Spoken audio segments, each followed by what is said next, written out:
Selamat malam untuk teman-teman semua. Perkenalkan, nama saya Hendrikus Thomas dari Universitas Flores, Fakultas Pertanian.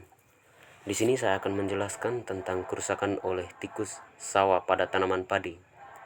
Tikus sawah merupakan hama padi yang menimbulkan kerusakan dan kerugian besar pada tanaman padi di negara-negara Asia, pada umumnya termasuk Indonesia.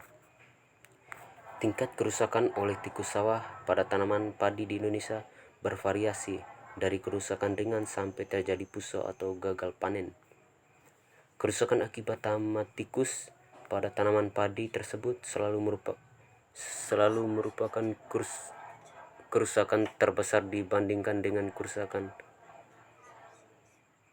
yang ditimbulkan oleh hama atau padi lain seperti bereng, coklat, dan penggerek batang padi.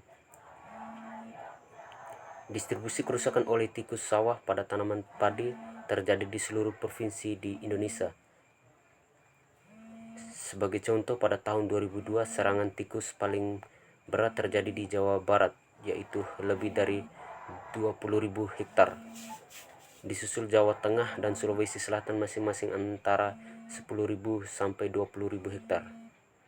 Jawa Timur, Lampung, dan Sulawesi Tenggara masing-masing antara 5.000 sampai 10.000 hektar, serta provinsi lainnya masing-masing kurang dari 5.000 hektar.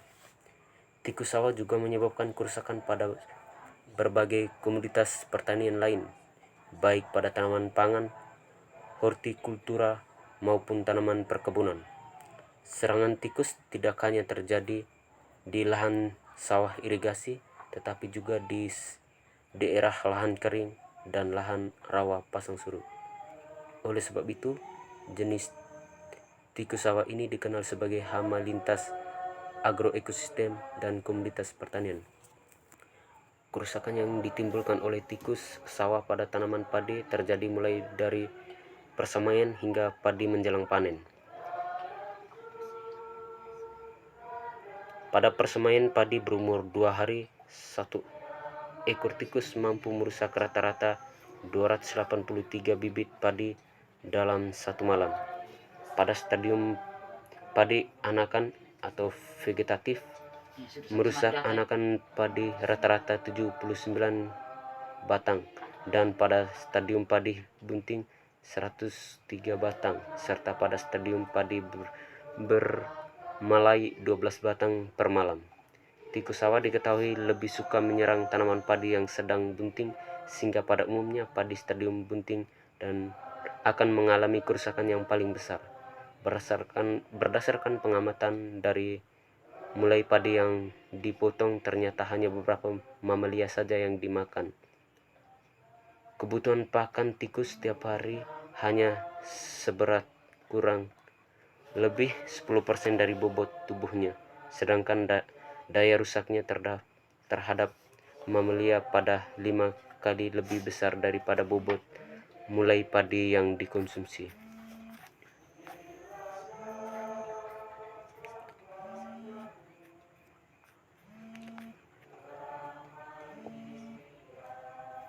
Sudah.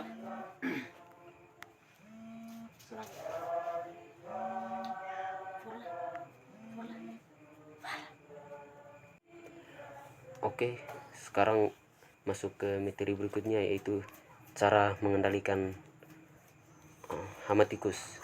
Pengendalian tikus pada dasarnya adalah upaya menekan tingkat populasi tikus pada tingkatan serendah mungkin melalui berbagai cara dan teknologi pengendalian. Teknologi pengendalian yang tersedia sampai saat ini berasal dari hasil penelitian para pakar di bidang hama tikus dan dari kearifan lokal petani yang telah lama digunakan secara turun-temurun. Teknologi yang telah tersedia sampai saat ini sebenarnya telah dapat diandalkan dan efektif untuk mengendalikan tikus apabila diterapkan sesuai rekomendasi dengan pelaksanaan secara benar. Efektivitas hasil pengendalian tikus selain ditentukan oleh pemilihan teknologi yang tepat, juga ditentukan oleh ketepatan dan pemulihan waktu pengendalian. Sasaran hebat yang dikendalikan dan kekompakan petani untuk melakukan pengendalian tikus secara bersama-sama. Beberapa komponen teknologi pengendalian dan metode pengendalian yang tersedia sampai saat ini disajikan dalam tulisan di bawah ini. 1. Sanitasi lingkungan dan manipulasi habitat. Sanitasi dan manipulasi habitat bertujuan untuk menjadikan lingkungan sawah menjadi tidak menguntungkan bagi kehidupan dan perkembangbiakan tikus. Kegiatan sanitasi antara lain melakukan pembersihan tanaman perdu atau gulma yang berada di area pertanaman padi dan sekitarnya, seperti di daerah pematang sawah, tanggul, seluruh irigasi dan jalan sawah, dengan tujuan agar tikus tidak bersarang di habitat tersebut. Tikus akan tidak nyaman dan takut menghuni daerah yang bersih, terang, dan terbuka karena akan mudah dimangsa oleh predator.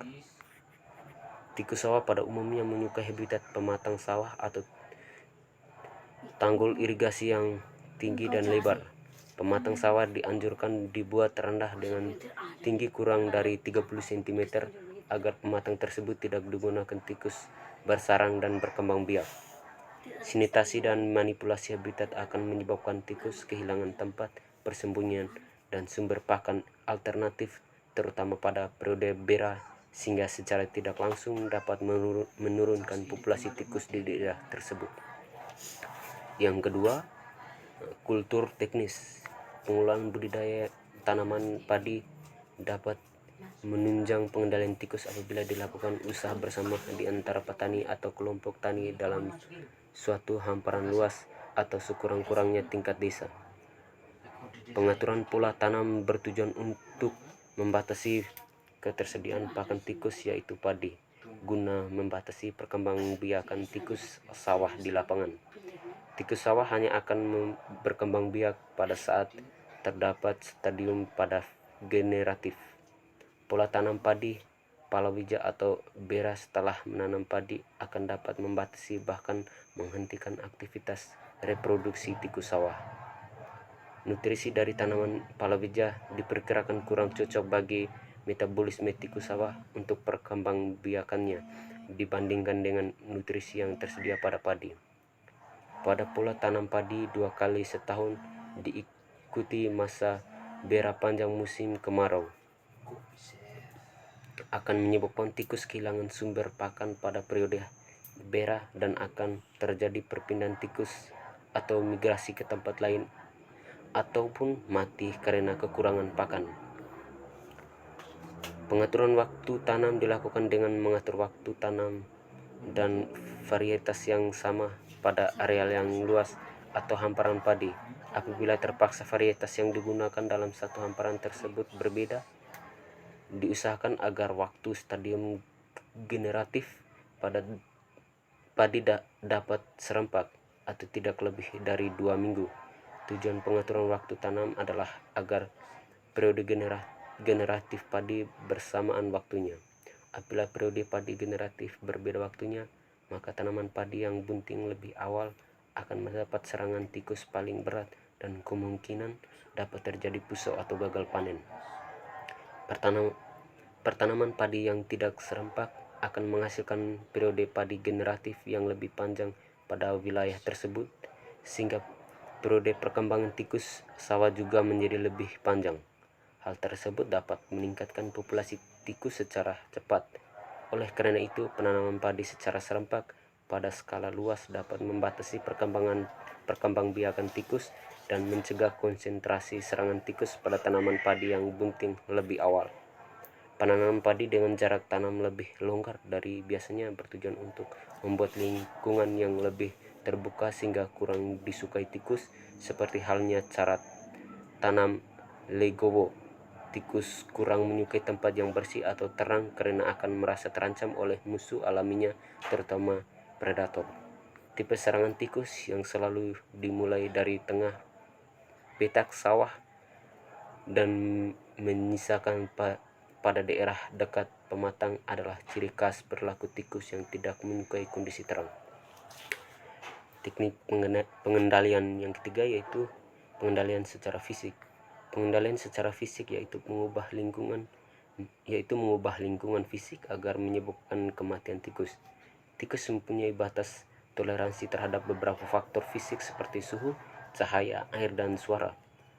Tujuan pengendalian dengan cara ini adalah mengubah faktor lingkungan fisik menjadi tidak sesuai untuk kehidupan tikus sawah.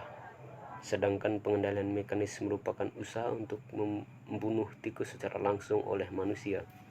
Cara pengendalian ini cukup mudah dan sederhana, tapi biasanya membutuhkan lebih banyak tenaga kerja. Beberapa contoh kegiatan pengendalian secara fisik dengan menggunakan berbagai peralatan adalah sebagai berikut. 1. Alat penyembur api. Alat tersebut bila digunakan dapat menyemburkan api dan udara panas ke dalam sarang tikus. Suhu di dalam sarang tikus akan meningkat sehingga dapat mengusir tikus dari dalam serangan atau bahkan membunuhnya. Alat ini juga dapat dipakai untuk membakar belerang di mulut lubang sarang tikus, sehingga hembusan asap belerang akan meracuni tikus dan menyebabkan tikus mati di dalam sarang. Yang kedua, menggunakan sinar lampu.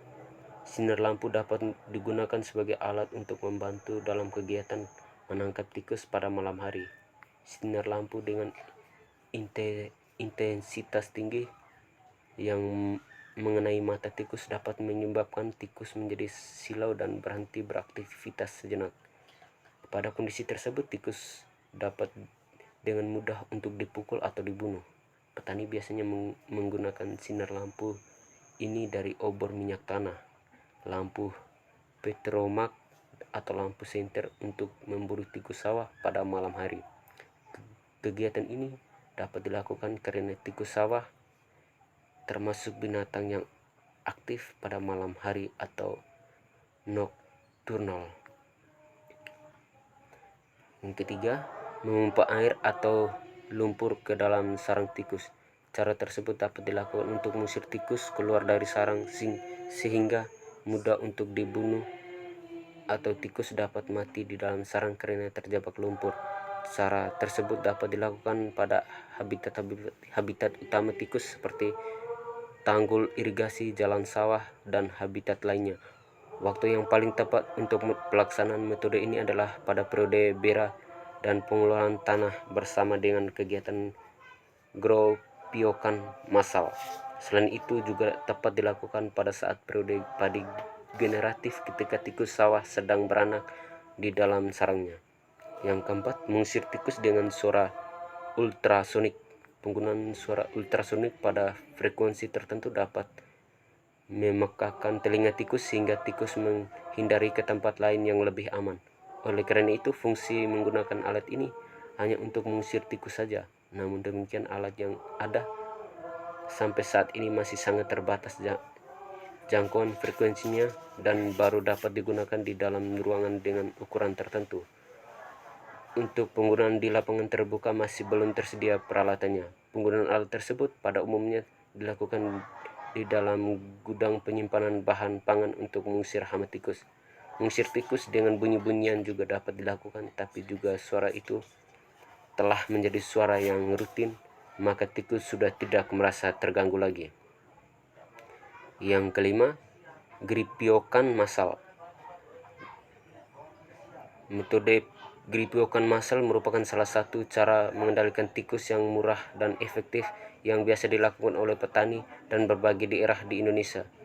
Kegiatan tersebut biasanya dilakukan secara bersama-sama dengan cara membongkar sarang tikus pada habitat utama, memburu dan membunuh tikus yang ada. Di beberapa daerah hasil gropiokan tikus ini, setiap ekor ditukar dengan uang oleh pemerintah daerah yang besarnya bervariasi antara Rp500 hingga Rp2.500 per ekor, dan cara ini disebut bounty system. Pada periode tersebut, untuk memburu tikus relatif lebih mudah karena tidak ada pertanaman padi yang dapat digunakan tikus untuk bersembunyi. Pengendalian sarang tikus menyebabkan tikus keluar dari sarang sehingga dapat mudah ditangkap. Di beberapa daerah, untuk menangkap tikus dari hasil penggalian ini digunakan bantuan anjing pemburu yang telah terlatih. Kegiatan gripiokan massal ini telah terbukti dapat menurunkan populasi tikus secara nyata dengan banyaknya tangkapan yang diperoleh dalam suatu kegiatan gripiokan massal. Sebagai contoh kegiatan gripiokan massal yang dilakukan oleh petani di Kecamatan Tirta Mulia, Karawang, Jawa Barat pada musim tanam padi 2008 diperoleh total tangkapan 20.710 ekor tikus. Kegiatan gripiokan ini apabila dilakukan secara massal, luas, dan berkelanjutan akan merupakan kunci utama untuk menurunkan populasi tikus secara dini pada awal musim tanam dan menentukan keberhasilan hasil panen padi dari serangan hama tikus sawah. Yang keenam, pemerangkapan. Beberapa jenis pemerangkapan dapat digunakan untuk menangkap tikus dalam keadaan hidup dan mati. Jenis perangkap dapat berupa multiple live capture trap atau single trap dengan umpan pakan tikus di dalamnya. Umpan dapat digunakan dari jenis biji-bijian dengan pemerangkapan dilakukan pada periode bira dan stadium awal pada vegetatif.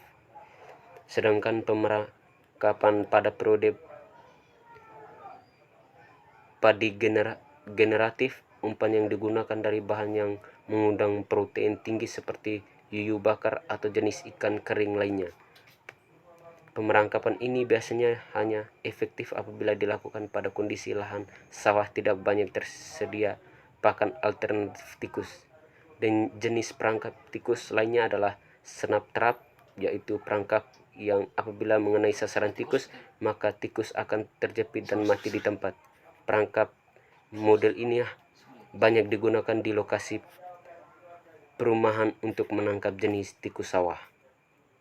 Yang ketujuh, sistem bubu perangkap linear. Alat ini pertama kali digunakan pada tahun 1995 di Balai Penelitian Tanaman Padi Sukabumi. Dan pada waktu itu tidak ada metode lain yang efektif untuk menangkap tikus dalam keadaan hidup pada semua stadium padi. Berdasarkan hasil pengujian, LTBS terbukti efektif dan mudah digunakan untuk menangkap tikus sawah. Oleh karena itu, selanjutnya LTBS direkomendasikan sebagai komponen teknologi utama untuk mengendalikan tikus sawah. Linear trap barrier system dirancang untuk menangkap tikus di daerah sarang atau habitat tikus ketika tikus melakukan pergerakan keluar sarang untuk beraktivitas pada malam hari. Linear trap barrier system juga cocok untuk menangkap tikus yang sedang migran atau melakukan perpindahan secara massal. Alat ini dirancang mudah dipasang dan dibongkar untuk dapat dipindah-pindahkan ke tempat lain. LTBS terdiri atas pagar plastik, bubu perangkap, penyangga ajir bambu, dan tanpa menggunakan tanaman perangkap atau umpan. Penggunaan LTBS untuk mengendalikan tikus pada daerah dekat habitat sebaiknya dipasang di antara tanaman padi dan habitat, di mana tikus akan menuju ke arah tanaman padi pada malam hari. Corong masuk bubu perangkap sebaiknya diarahkan ke habitat atau sesuai arah datangnya tikus.